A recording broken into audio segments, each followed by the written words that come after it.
পৃথিবীতে যত ছেলে আছে, যত পুরুষ আছে, তাদেরকে তুমি একবার জিজ্ঞাসা করো, মা বাবা আগে না স্ত্রী আগে?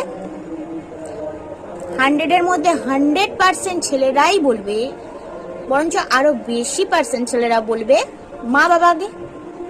স্ত্রী তো পরের বাড়ির মেয়ে, তার গুরুত্ব জীবনে পড়ে, মা বাবা আগে।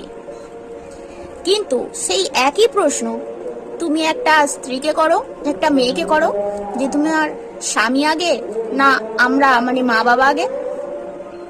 100-এর পাশে 100-এর বেশি মেয়েরাই বলবে তার স্বামী আগে। কারণ বিয়ের পর একটা মেয়ের কাছে তার স্বামীই স্বর্গ, সমস্ত কিছু তার স্বামী। এটা একটা আদিম যুগ থেকে হয়ে আসছে। পৃথিবীর যখন জন্ম লগ্ন থেকে স্বামী